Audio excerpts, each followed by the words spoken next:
نبی پاک صلی اللہ تعالی علیہ وسلم نے نا ہمیں اللہ کی جانب بلایا ہے۔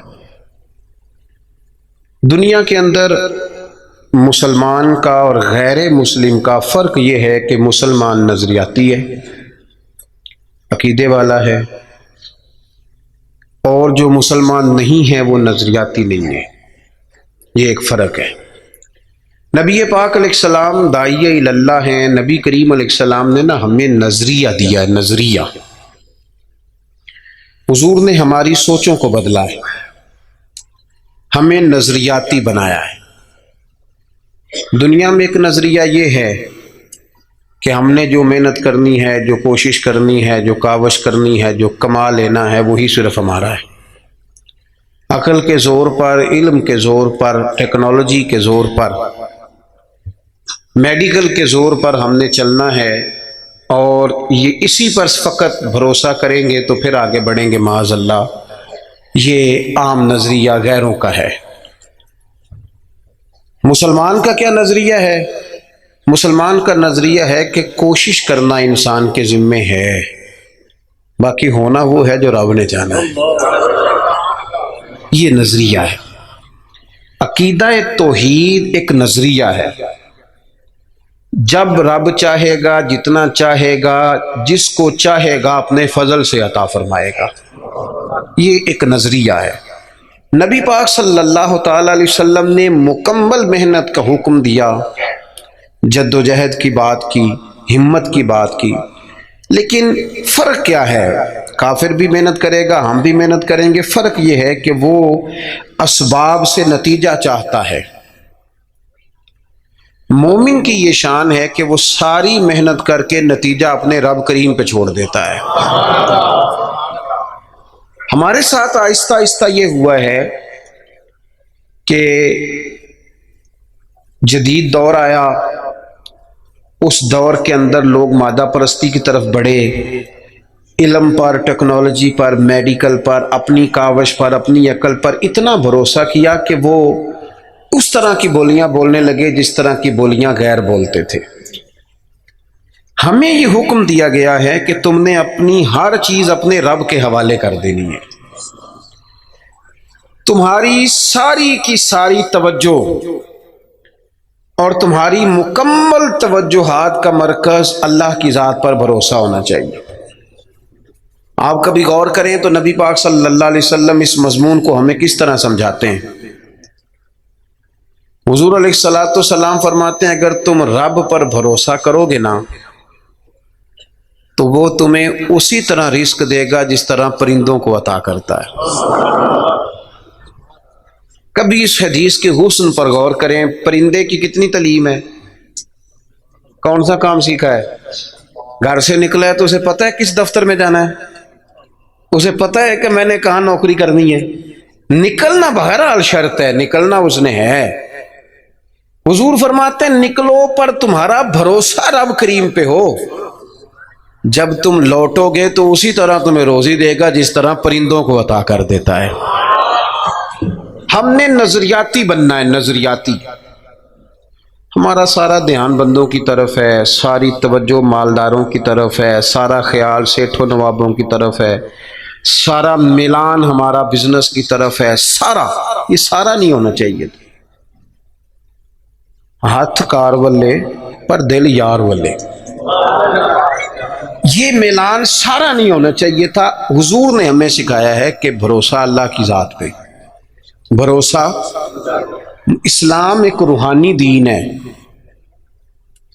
یہ آپ کو قلبی قرار دیتا ہے، سکون عطا کرتا ہے۔ آپ جب کچھ چیزیں اللہ پہ چھوڑ دیتے ہیں نا، بڑی ساری چیزیں دوستوں پہ نہیں چھوڑی، بڑی ساری رشتہ داروں پہ نہیں چھوڑ دیتے مجھے پہنچ پڑیں گے، بڑی ساری ماں باپ پہ نہیں چھوڑ دیتے، بڑی ساری جوان اولاد پہ نہیں چھوڑ دیتے، ادھر ادھر جو اتنی توجہ کرنی ہے تو سارا کچھ رب پہ کیوں نہ چھوڑ دیں، اللہ پہ کیوں نہ چھوڑ دیں۔ دیکھو اسلام کی جو پہلی جنگ ہوئی باقاعدہ، اور جس جنگ کے اندر اللہ کے فضل سے مسلمانوں کو وہ کامیابی ہوئی کہ اس کے اثرات آج تک باقی ہیں۔ میں نے ذمہ داری سے کہا ہے آج تک اس کے اثرات باقی ہیں۔ وہ جنگ کون سی ہے؟ جنگ بدر۔ آپ بولے نہیں جی میں آخری دفعہ کہہ رہا ہوں، بچے بھی، اور آپ دوست جو بڑے ہیں وہ کبھی کام بتائیں بچوں کو تو اشارے سے، چپ کرنے کا اشارہ یہ ہے، اس کو سیکھ لیں۔ آپ بولے نہیں، بولنے سے تو جو چپ کرانے والے ہوتے ہیں ان کا شور زیادہ ہو جاتا ہے۔ آپ میری بات پہ غور فرمائیں، میں بڑی اہم بات کر رہا ہوں آپ سے، اور چونکہ میں تھوڑی تقریر کرنے کا قائل ہوں اس لیے میں چاہتا نہیں کہ کسی چیز کو کہیں روکا جائے، بس بات ہو جائے تسلسل سے۔ جنگ بدر کے اندر تلوار سے نہیں لڑی، صرف نیزہ نیزے سے نہیں لڑا، صرف برچھی سے نہیں لڑی۔ جنگ بدر میں دو نظریے تھے جو آپس میں لڑ رہے تھے، دو نظریے۔ ایک نظریہ کفار مکہ کا تھا، وہ کہتے تھے کہ ہم اونٹ بہت سارے ساتھ لے کے آئے ہیں، ہر روز ایک اونٹ ذبح کریں گے، معاذ اللہ شرابیں پیئیں گے، موج کریں گے۔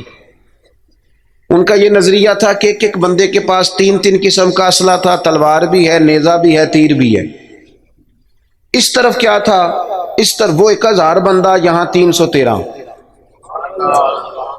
اور جب سواریوں پہ سفر کر رہے تھے تو انہوں نے سواریاں ذبح کر کے کیا کھانی تھی، ایک ایک سواری پہ 2 2 3 3 لوگ سوار تھے۔ حال یہ تھا کہ 6 زرہیں اور 8 تلواریں۔ اب انسان یہ ذہن میں بات بٹھائیں کہ انسان جب اپنے مقابلے میں طاقتور بندے کو محسوس کرتا ہے تو ذہنی طور پر ہی کمزور پڑ جاتا ہے۔ یعنی بندوق آپ کی یہاں گردن پہ رکھ دی جائے تو بہت بڑا بہادر کہلانے والا آدمی بھی پورا کانپ جاتا ہے۔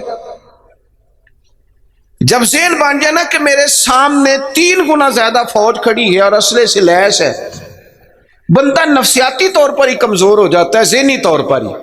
لیکن یہ 312 اور 13 کمزور کیوں نہ ہوئے؟ یہ گھبرائے کیوں نہ؟ جب ابو جہل نے رات کو بندے بھیجے نا، اس نے کہا جاؤ جا کے پتہ کر کے آؤ مسلمان کتنے ہیں، تو جاسوس نے جا کے کہا کہ جناب وہ 313 ہیں، اتنا تھوڑا سا اسلحہ ہے، تھوڑی سی سواریاں ہیں۔ تو ابو جہل کہنے لگا ان سے لڑائی کیا کرنی ہے، انہیں صبح نا گھوڑوں کی اونٹوں کی پشتوں پہ باندھ کے مکے لے جائیں گے۔ یہ خوش فہمی دیکھو، یہ منہ اور مسور کی دال، وہاں لے جائیں گے اور لے جا کے نا وہاں ان سے بات کریں گے۔ تو وہ جو جاسوس تھا نا وہی بول پڑا، کہنے لگا سردار پوری تو سن لے بات۔ اس نے کہا پوری بات کیا ہے؟ کہا پوری بات یہ ہے کہ ہیں 313 پر سب کا شہید ہونے کا ارادہ ہے، کشتیاں جلا کے آئے ہیں، بندہ کمزور پڑنے والا ایک بھی نہیں۔ اب نظریہ لڑا۔ نظریہ کیا تھا کہ حضور نے فرمایا تھا میرے رب کا وعدہ ہے وہ تمہاری مدد کرے گا، اور پھر وَلَقَدْ نَصَرَكُمُ اللَّهُ بِبَدْرٍ وَأَنْتُمْ أَذِلَّةٌ، اللہ نے مدد کی۔ اللہ فرماتا ہے میں نے تمہاری مدد کی میدان بدر میں، وَأَنْتُمْ أَذِلَّةٌ، تم تو کمزور تھے۔ نظریہ لڑا، تلواریں ہار گئیں، تیر ہار گئے، نیزے ہار گئے، برچھیاں ہار گئیں، اور رسول اللہ نے جو نظریہ دیا تھا وہ نظریہ جیت گیا، بھروسے والے لوگ جیت گئے۔ جب تک مسلمان، میں بڑے درد سے کہتا ہوں ہمارے گھروں میں سیاست چلتی ہے، بچے میری مٹھی میں رہیں، سسرال والے میری مٹھی میں رہیں، محلے والے میری مٹھی میں رہیں، برادری والے میری کوئی نہیں رہتے میاں یہ مٹھی چھٹی میں، کوئی نہیں رہتے۔ مجھے ایک بزرگ کہنے لگے 5 بچے ہیں ایک بھی نہیں سنتے، تو میں نے کہا بابا جی اتنی مجبوری کیا ہے بچوں کو سنانے کی؟ آپ نے جو سنانا ہے رب کو سنائیں، جتنی دیر ان پر دھیان کرنا ہے اتنے نفل بڑھا دیں، ان کو موج کرنے دیں۔ آپ کتنا کو انہیں قائل کریں گے اور کتنا کو مائل کریں گے، یہ تو اسی طرح کا سلسلہ ہے۔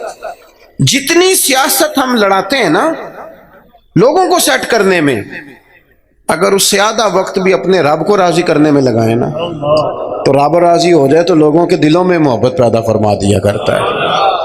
نظریاتی بنے، توجہ، اتنی بندوں پہ توجہ کرنا، اتنی سیاست کرنا، اپنے آپ کو ہر وقت لوگوں میں گڈ بک میں، کوئی ضروری ہے کہ سارے لوگ ہمیں اچھا ہی کہیں؟ کوئی ضروری ہے؟ کوئی ضروری نہیں۔ کوئی ضروری ہے کہ ہر وقت آپ یہی کہیں کہ ہر کونے سے میری تعریف ہی اٹھے؟ کوئی ضروری نہیں میرے بھائی۔ نظریاتی ہو جائیں، توجہ اللہ رسول کی جانب، توجہ اللہ والوں کی جانب۔ باقی یہ دنیا کی سیاست اس میں تھوڑی کمی بھی لائیں۔ دیکھیں رسول پاک صلی اللہ علیہ وسلم نظریہ کیا دیتے ہیں؟ ایک جنگ سے واپسی ہے، حضور آرام کر رہے ہیں، صحابہ تھوڑا سا ہٹ کے ادبن دور دور ہو کے لیٹ گئے۔ سرور کائنات علیہ السلام بھی آرام کرنے لگے تو تلوار اتار کے درخت کی ٹہنی سے لٹکا دی، حضور بھی آرام فرما۔ ایک بندہ آ گیا، تلوار اتار لی، حضور پر تان لی، اور محبوب علیہ السلام فرماتے ہیں آنکھیں سوتی ہیں، دل تو میرا جاگتا رہتا ہے۔ اس نے تلوار تان لی۔ اللہ کرے میں آپ کو بات سمجھاؤں، بھئی اچانک کو یہاں بندوق رکھ دے، اس وقت ہم نے دیکھنا ہے کہ بلڈ پریشر کتنا ہو گیا ہے، پھر دیکھنا ہے کہ اس وقت خون کے مد و جزر کا کیا حال ہے۔ اچانک وہ دیکھو نا میرے عزیز، رات کو 2 بجے ویسے ہی چھت پہ بلی ہو اور بندے کو کہہ دے کہ چور ہے، تو مجھے بتائیں حال کیا ہوتا ہے؟ ویسے انسان کی نفسیات ہے نا۔ لیکن جو نظریاتی بندے نا، نظریاتی، ڈاکٹر نے کہہ دیا، ایک بندہ نظریاتی نہیں تھا، ڈاکٹر نے کہہ دیا تو ہفتے میں مر جائے گا، تو وہ 3 دنوں میں مر جاتا ہے۔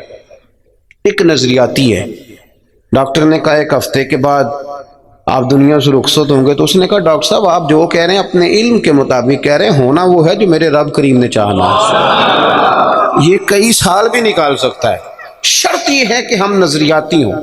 ہماری سیاست ہی ختم نہیں ہوتی ہے کہ جگہ میں خود جاتا ہوں بندے راضی کر رہا ہوں، جہاں میں نہیں گیا وہاں بیٹا بھیجا، تو ولیمے پہ ہویا، چھوٹے بھائی سے کہا تو فاتحہ کہہ، سارا دن بندے راضی کرنے میں وہ پھر نہیں راضی ہوتے۔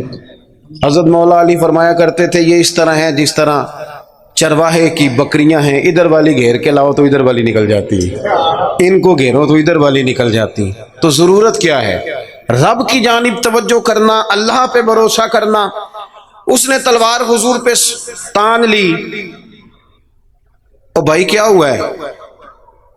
آپ کو عرض کیا آپ خاموش ہوں، اللہ آپ کو خوش رکھے اور یہ آنا جانا بھی بند کریں، آپ کو اللہ تعالیٰ بڑی ساری جزائے خیر دے۔ کچھ بندے بزدل ہوتے ہیں، انہیں تقریر نہ بھول جائے کہیں۔ آپ میری بات سنیں، آپ کی مہربانی، اللہ آپ کو سلامتی عطا فرمائے۔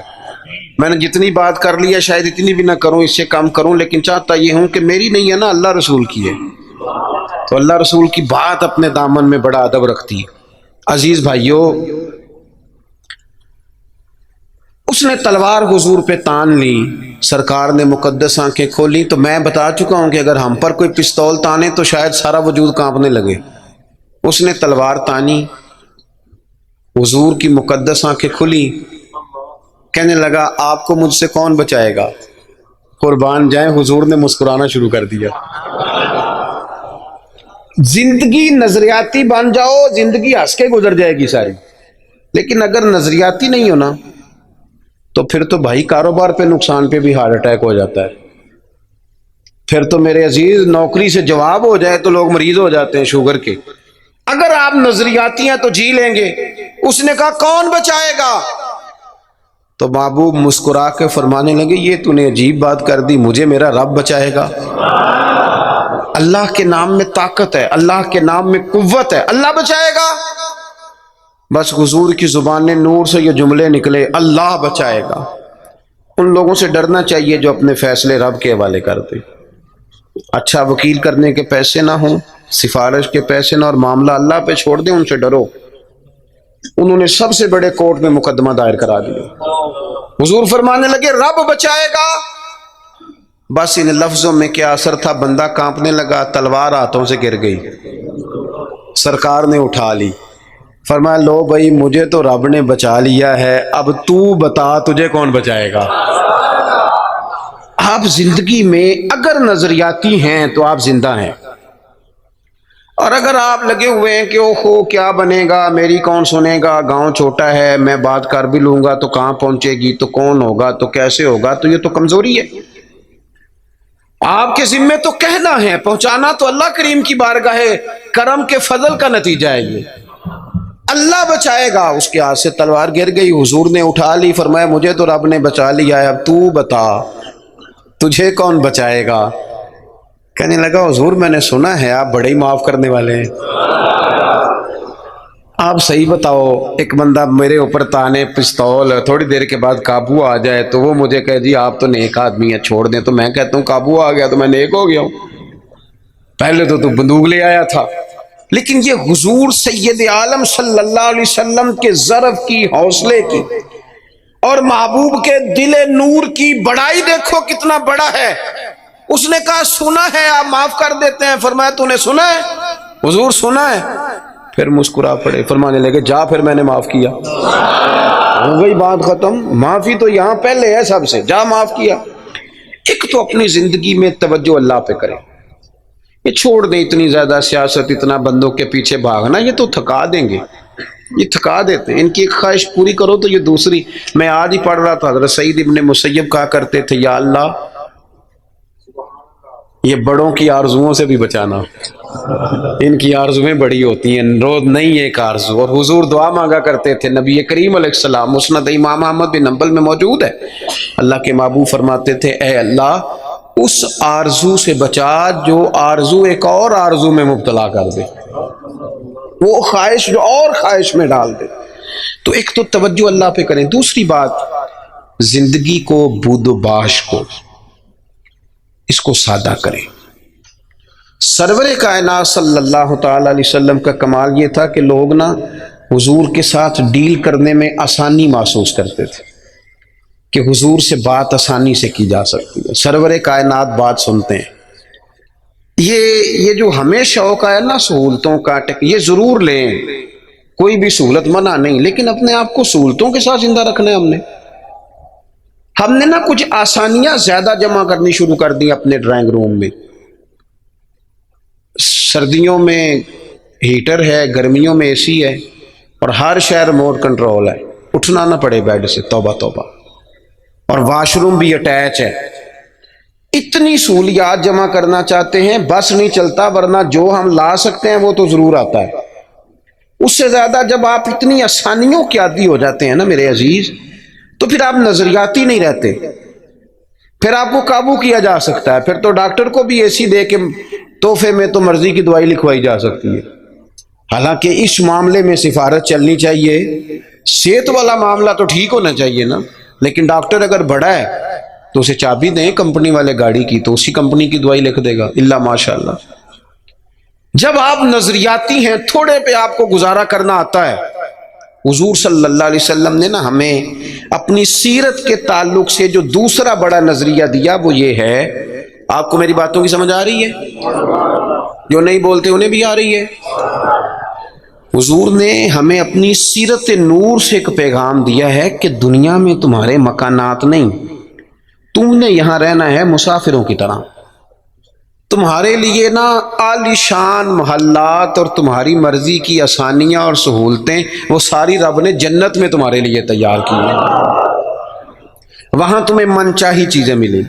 یہاں تم نے مسافروں کی طرح, کن فی الدنیا کانک غریب و عابر سبیل, مسافر کی طرح, راہ گیر کی طرح وقت گزارنا. آپ نے کبھی دیکھا ہے کہ بس اسٹاپ پہ جہاں بندے کھڑے ہو کے بس کا انتظار کرتے ہیں, وہاں کبھی کسی بندے نے جگہ خرید لی ہو کہ یہاں اکثر کھڑے ہونا پڑتا ہے تو چلو جگہ تھوڑی خرید لیتے. خریدتا ہے کیوں؟ اسے پتا ہے کہ بس آئی تو میں نے چلے جانا ہے. پلیٹ فارم پہ, ریلوے اسٹیشن پہ کبھی کسی بندے نے جگہ خریدی ہے کہ یار اکثر آنا جانا پڑتا ہے تو چلو تھوڑی خرید لیتے ہیں؟ کبھی خریدی ہے؟ ایئرپورٹ پہ نا میں نے یہ دیکھا ہے کہ آپ اپنا بیگ رکھ کے, ہینڈ کیری سامان رکھ کے آپ کسی کرسی پہ جائیں نا, اور آپ واش روم سے ہو کے یا کسی طبی حاجت سے ہو کے واپس آئیں تو وہاں کو بندہ اور بیٹھ گیا ہو تو بندے جھگڑا نہیں کرتے, چپ کر کے اپنا سامان اٹھاتے ہیں دوسری جگہ پہ. کیوں نہیں کرتے؟ ان کو پتہ ہے کہ فلائٹ آئی تو میں نے یہاں رٹا ڈالنے کی ضرورت کیا ہے. آپ نبی کریم علیہ السلام کی بات کو سمجھیں. حضور نے فرمایا کہ تم نے یہاں مسافر کی طرح رہنا ہے. مسافر کو 2 مرلے کے لیے جھگڑے کھڑے کرتے ہیں, وہ کچھ 6 انچ کے لیے رٹے ڈالتے ہیں. ان کو تو پتا ہے کہ حضرت اسرائیل نے آنا ہے اور ہم نے چلے جانا ہے. اس لیے حضرت بلال حبشی رضی اللہ تعالیٰ عنہ بڑا عرصہ رہے مدینہ طیبہ, 10 سال رہے, انہوں نے کوئی مکان نہیں بنایا. ایک حجرے میں وقت گزر گیا, کو بتائے کہ شادی سے پہلے مولا علی شیر خدا کا مکان کہاں تھا, کو بتائے کوفے میں کتنی جائیدادیں بنائی انہوں نے, کہاں محلات تعمیر کیے ان لوگوں نے. ان کو پتا تھا, ان کو پتا تھا حضرت عمر پر 80 دینار کا قرضہ تھا. انہوں نے پتا تھا کہ جب حضور آئے تھے نا معراج کی رات تو مجھے بتایا تھا کہ عمر میں تیرا محل دیکھ کے آیا ہوں. جب حضور دیکھ آئے تھے تو پھر انہوں نے یہاں بنایا. یہ نظریاتی بات ہے، اس کو آپ نے سمجھنا ہے. ہمارے ہاں یہ ابھی کرونا آیا نا، پینک پھیل گئی، ٹینشن ڈپریشن کے مریض بڑھ گئے. آپ نے ناراض نہیں ہونا، زیادہ تر وہ لوگ ٹینشن میں ہیں جو آسانیوں میں جینے والے تھے نا. کیونکہ بندے نے اتنی قیمتی کوٹھی بنائی ہو پھر چھوڑ کے مر جائے، دل نہیں کرتا مرنے کو. اتنے پیسے جمع کیے ہوں پھر چھوڑ کے کیسے مرے، دل ہی نہیں کرتا. وہ لوگ مسافر تھے جنہوں نے سامان باندھے ہوئے تھے، جب رب کا حکم آئے گا ہم حاضر ہو جائیں گے. اب یہ ٹینشن کیوں پھیلی؟ ٹینشن بھی اس لیے پھیلی کہ ہم اسلامی نظریات کو نہیں سمجھتے. وہ میرے بھائی وہ کسی اور کا عقیدہ ہے کہ مر جائیں گے تو فنا ہو جائیں گے، اور کا عقیدہ ہے. اور مجھ سے کچھ سوالات بھی ہوئے اس دوران. دیکھو قبر کھڈا بھی ہے، گڑھا بھی ہے، لیکن مجھے اپنی ڈائریکشن کا پتہ ہے، آپ کو بھی اپنی ڈائریکشن کا پتہ ہے. ہمیں کسی کی نا ایک آدھ خامی کا پتہ ہوتا ہے، اپنی تو ساری کا پتہ ہوتا ہے. لیکن وہ الگ بات ہے کہ اپنی خامیوں سمیت اپنے آپ سے پیار ہوتا ہے، اور کسی کی ایک خامی دیکھ کے بھی اس سے پیار نہیں رہتا. عزیز بھائی، ہمارا یہ مسئلہ ہے کہ اگر تو ڈائریکشن ہماری غلط ہے، کام ہم نے دوزخ والے شروع کیے میں، تو کبر کھڈا ہے، دوزخ کے گڑھوں میں سے گڑھا ہے. لیکن اگر ڈائریکشن ٹھیک ہے، حلال حرام کی تمیز ہے، آنکھ پر زبان پر نفس پر کنٹرول ہے، پھر قبر کھڈا نہیں. نظریہ سمجھو، پھر تو قبر باغ ہے. نہیں سمجھے آپ میری بات؟ قبر باغ میں جاتے ہوئے ڈر لگتا ہے، پریشانی ہوتی ہے، دل گھبراتا ہے. وہ جی قبر میں آکسیجن کہاں سے آئے گی؟ میں نے کہا جہاں اماں کے پیٹ میں بچہ ہوتا ہے تب کہاں سے آتی ہے؟ چلیں اس سے بھی اور مثال دیتا ہوں. کبھی انڈا دیکھا جب اس میں سے بچہ نکلتا ہے؟ چاروں جانب کو جگہ ہوتی ہے آکسیجن کی. یہ جو بڑے عقل مند لوگ ہیں یہاں سوال کھڑے کرتے ہیں، ان سے پوچھو کہ بچہ تندرست بھی نکلتا ہے انڈے سے اور سونا بھی نکلتا ہے. تو جس رب نے وہاں اسے سنبھال کے رکھا نا، پیاری جلد بنائی، وہ قبر میں بھی تیری بڑی حفاظت فرمائے گا، بڑی حفاظت فرمائے گا. بل بارت شاہ نہیں مردے جنہ کیتیاں نیک کمائیاں نے، نالے عرش فرشتے بانگاں ملیاں، مکے پہ گیا ہے شور. بلے شاہ آسان نہیں مرنا ہے تے مر گیا ہی کوئی اور. تو کوئی اور، یہ کیا اقبال بھی کہتے ہیں، موت کو سمجھے ہیں غافل اختتام زندگی، یہ ہے شام زندگی پھر صبح دوام زندگی. قبر باغ ہے، باغ. آپ ایک وہ ہے کہ خوف ہے قبر میں کیسے جائیں گے، وہاں کیا بنے گا، بستر کوئی نہیں، ٹھنڈ بڑی ہے، وہاں کیسے گزارا. ایک یہ ہے کہ وہ باغ ہے. باغ بھی عام نہیں، روضۃ من ریاض الجنہ، جنت کے باغوں میں سے باغ. اور باغ عام نہیں جس کے نیچے نہریں رواں ہیں، اور باغ اتنی شانوں والا ہے کہ پہلی آنکھ کھلے گی تو زیارت چہرہ ودھا کی نصیب ہوگی.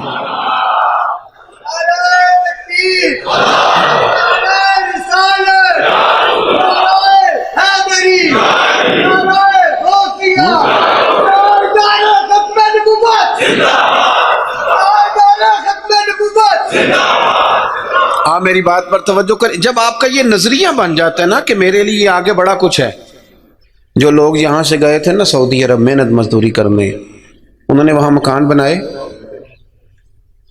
میں نے دیکھا ہے کہ جس نے جو گیا تھا نا 35 سال پہلے جو کمبل خریدا تھا، واپس آنے تک وہی کمبل ہے. اور وہاں بیٹھ کے اس کو پتہ ہے نا میرا گھر پاکستان میں ہے، تو یہاں وہ ٹائلیں بھی لگواتا ہے. حالانکہ آ کے سال میں رہنا 15 دن ہے، 20 دن ہے، ٹائلیں بھی لگوا رہا ہے، تیاریاں بھی. کیوں؟ کسین بن گیا میرا اصل گھر. یہ حضور ہمیں سوچ دیتے ہیں کہ تمہارا اصل گھر جنت میں ہے. اسی پنجابی چ ایک لفظ بول رہے ہیں، تم کدے سوچیا بھی نہیں ہوئے گا، بولتے ہیں نا جی. اس کا معنی کیا ہے؟ کہ تیری سوچ سے، تیرے ادراک سے ماورا بات کر رہا ہوں. حضور کیا فرماتے ہیں؟ نبی پاک فرماتے ہیں تمہارے لیے رب نے جنت میں وہ نعمتیں تیار کی ہیں نہ کسی آنکھ نے دیکھی، نہ کسی کان نے سنی.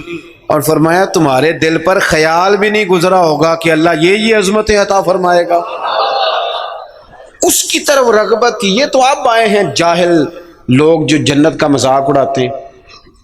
ہمارے بعض نعت خواں اللہ ماشاءاللہ، بعض ادیب، بعض شاعر، بعض واعظین، وہ کہتے ہیں میں جنت ہوگا دی گل کرنا. اگاں کتے جانا ہے تو؟ یہی سارا کچھ ہے، جنت میں ہی اللہ کا قرب ملے گا اور یہی رسول اللہ کی زیارت بھی نصیب ہوگی۔ آگے کدھر جانا ہے تو نے؟ کون سی نئی جگہ بنا لی میاں تو نے؟ بات کو سمجھیں۔ اب حضور نے نظریہ دیا، حضرت عمر فاروق رضی اللہ تعالیٰ عنہ سرکار سے ملنے آئے۔ حضور نہ موٹے بان کی چارپائی پہ آرام فرما تھے، ان تے پائی پنڈا بھی بیڈ نے، بان دیاں چار پہیاں کتھے رہ گئیاں؟ کی آکھی دا سی مونج دی منجی، بولو نا یار، مونج دی تے جیڑی جیز چ ملدی سی او دے بس پاوے رنگین ہوندے سن، انجے یہ اوہو، لیکن کمال تھی نا یار، مکان کچے بندے پکے، محبت گہری، پیار زیادہ۔ حضرت عمر آئے، اللہ کے رسول آرام فرماتے بوٹے بان کی چارپائی پہ، حضور حضرت عمر کے لیے اٹھے تو کمر پر نا یہ جو موٹے بان کی چارپائی ہوتی ہے اس کے نشان پڑ جاتے ہیں، اور ہم نے دیکھے اکثر بزرگوں کی کمروں پہ نشان ہوتے، اکثر دیکھے۔ سرکار اٹھے تو کپڑا مبارک ذرا ہٹا تو دیکھا کہ نشان پڑے ہوئے، تو حضرت عمر رو پڑے، دلیر آدمی تھے پر رو پڑے، حضور کی محبت میں روئے۔ عرض کی یا رسول اللہ، کیسر و کسرا تو دنیا میں بڑی آسانیوں میں ہیں اور آپ اللہ کے حبیب ہو کے؟ وہ درد سے رو رہے ہیں، اخلاص سے بات کر، لیکن نبی کریم علیہ السلام ان کی سوچوں کو بدل رہے ہیں، انہیں نظریہ دے رہے ہیں۔ حضور فرمانے لگے عمر تم پسند نہیں کرتے کہ وہ دنیا میں تھوڑی آسانی لیں اور آخرت میں رسوا ہو جائیں، اور یہ پسند نہیں کرتے کہ ہم دنیا میں تھوڑی تکلیف برداشت کریں اور آخرت کی ساری سعادتیں اللہ ہمیں ہی عطا فرما دے؟ اس لیے حضور نے فقر کو پسند کیا، سادی روٹی کو پسند کیا، کچے مکان کو پسند کیا۔ جب آپ کا نظریہ یہ نہیں بنتا کہ میرے لیے آگے بڑا کچھ ہے، اتنی دیر تک انسان آخرت کی تیاری کا شوق پیدا نہیں کرتا۔ اگر یہ نظریہ بن جائے، وہ ملا رومی رحمۃ اللہ لکھا ہے کہ مصر میں ایک زمانے تک یہ طریقہ رہا کہ وہ سال کے نا آخری دن، سمجھ لیں ذی الحج کی 29 تاریخ کو دریا کے کنارے جاتے تھے تو جو بندہ سب سے پہلے کشتی سے اترتا تھا نا اسے پکڑ کے بادشاہ بنا لیتے تھے۔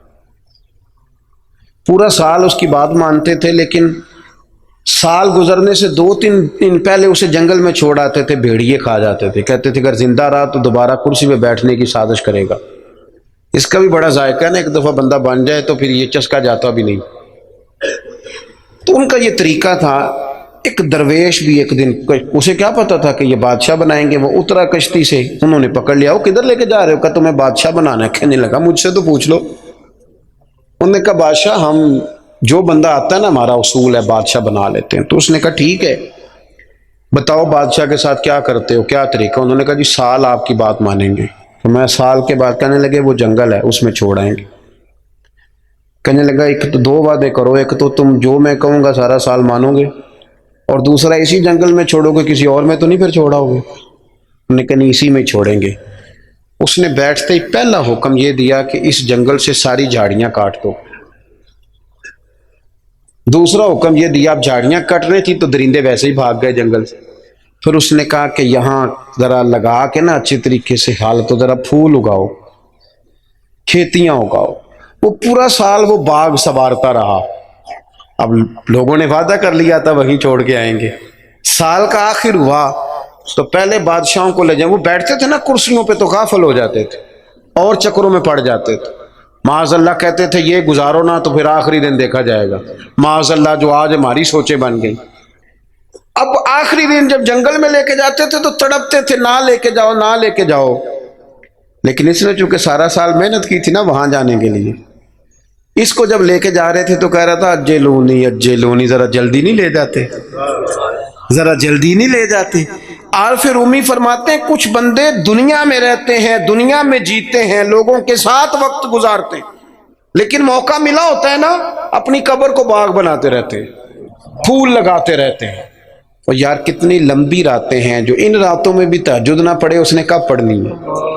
جو ابھی بھی، اور دروازہ صبح کھٹک گیا تو پھر بھی تو اٹھنا ہے کہ نہیں؟ بولو خدا نہ کرے کوئی بیمار ہو گیا تو سحری میں اٹھنا پڑے گا کہ نہیں؟ بہتر نہیں رب کی رضا کے لیے اٹھ جائیں؟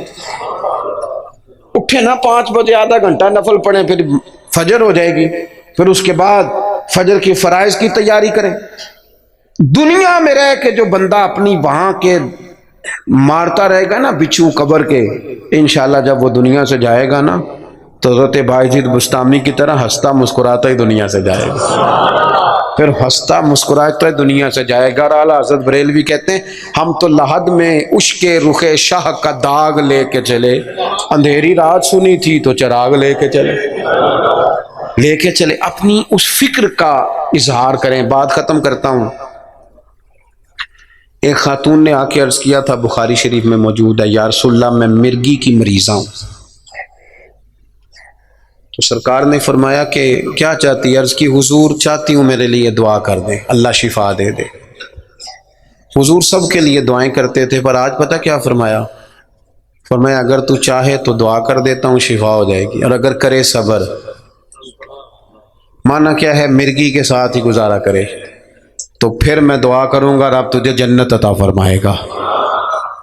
اب ذہن بن گیا تھا نا کہ آخرت ٹھیک ہونی چاہیے، نظریہ بن گیا تھا، تو وہ خاتون فوراً کہنے لگی یا رسول اللہ آپ دعا کر دیں رب مجھے جنت ہی عطا کرے۔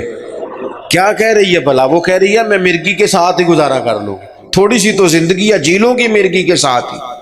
سرکار نے دعا کر دی، عرض کرنے لگی یا رسول اللہ صلی اللہ علیہ وسلم جب مرگی ہوتی ہے تو جسم سے کپڑا ہٹ جاتا ہے، عورت ہو تو حیا آتی ہے۔ تو محبوب نے دعا کر دی۔ لوگ کہتے ہیں جتنی مرضی مرگی ہوتی تھی کپڑے جسم پہ قائم رہتے تھے۔ بڑا لمبا وہ خاتون حیات رہی، باہر سے کوئی آتا تھا تو صحابہ پوچھتے تھے جنتی عورت دیکھنی ہے؟ اس بوڑھی کی زیارت کرو، اسے دنیا میں حضور نے جنت کی بشارت عطا فرمائی۔ اپنی زندگی کے اندر دو باتیں میں نے آج جو حضور نے ہمیں سکھائی ہیں وہ آج اس اجتماع میں آپ کی خدمت میں عرض کی ہیں۔ دو، ایک تو بھروسہ اللہ پہ کرنا ہے، کچھ چیزیں رب پہ چھوڑ کے دیکھیں کرم ہو جائے گا، اور دوسری بات یہ کہ رہیں دنیا میں لیکن تیاری آخرت کی کریں۔ اصل گھر یہ میاں محمد بخش صاحب رحمۃ اللہ علیہ کو ایک بندہ لے گیا ٹانگے پہ بٹھا کے اپنے گھر، بڑی دیر سے کہہ رہا تھا حضور دعوت قبول کر لیں، تو وہ رستے سارے بتاتا گیا یہ زمین بھی میری ہے، یہ بھی میری ہے، یہ بھی میری ہے، یہ بھی میری ہے، تو بتاتا گیا۔ اللہ والوں پہ دولتوں کا اثر کوئی نہیں ہوتا، تو وہ نا جب وہ زیادہ ہی اوور ہو گیا، زیادہ ہی کہانیاں سنائی، وہ بھی خوہ ساڈا تے وہ بھی میل ساڈی ہوتی ہے نا طبیعت، تو میاں صاحب رحمۃ اللہ علیہ کہنے لگے بیلیا بس کر، اے تیر تو پہلا کی دی سی؟ اس نے کہا جی فلانے کی۔ فرمانے لگے تیرے بعد کس کی ہوگی؟ وہ چپ کر گیا، تو فرمانے لگے دانش منداں دا کم ناہی دل دنیا تے لانا، اس ووٹی تے لکھ خامد کیتے تے جو کیتا سو کھانا۔ یہ تو بڑے خامد کرتی ہے، آج کوئی مالک تھا اور کل کوئی اور مالک ہوگا۔ ہم تو اصل وارث اس جگہ کے ہیں جو رب رسول جنت میں اپنے فضل سے عطا کریں گے، اس طرف توجہ کریں۔ اللہ آپ کو بہت سی برکتیں دے۔